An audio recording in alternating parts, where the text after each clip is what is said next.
My name is Mohammadi Alikhan. I'm from Los Angeles, California. My family is Hyderabadi, but they moved to Karachi, Pakistan. So I have this really interesting, essentially hybrid identity of like Indian Pakistani. I never quite feel like I'm just Pakistani or just Indian. I grew up Muslim.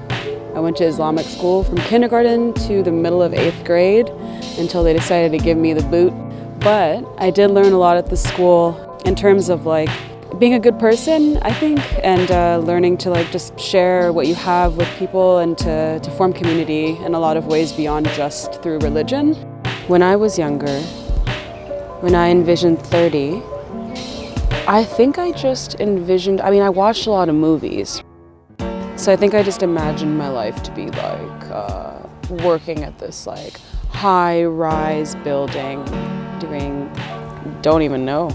I think I just envisioned success at 30 to be like a 9-to-5 career mainly, and then I'd be married, I'd live in a fancy city.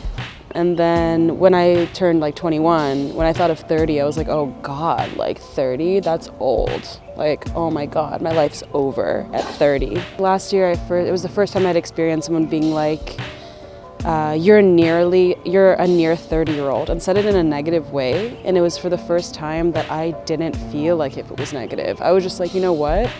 Can't wait. Because the 20s were hard. Living in Berlin is really intense sometimes. And yoga's been a place for me to find comfort with myself. I practice every day, and it has really done so much for my mind, my spirit, and overall energy.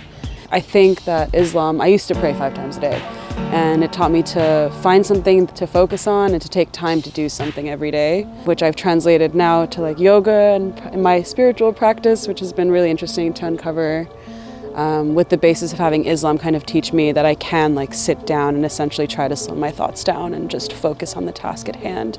I used to have a lot of issues with substances, and I think now I am able to feel high simply by looking inwards and beyond through yoga. And also I feel sometimes it's just like this warm hug that I need in the day that I can provide to myself.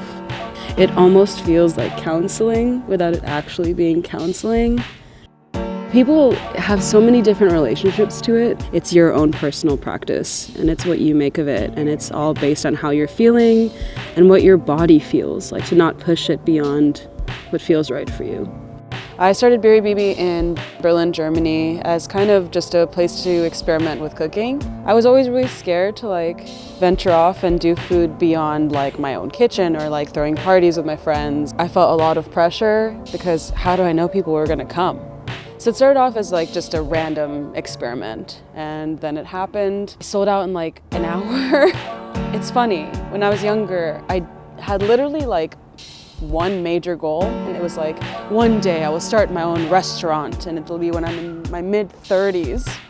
And to kind of beat my own timeline hilariously and like do it before I'm 30 was kind of cool. Cooking and food is just my passion. I'm just super creative. I think I like need it to get through my days, or else I just have way too much emotion that just, I don't know what to do with it. If you really put your heart into something, believe in it, because it's worth something.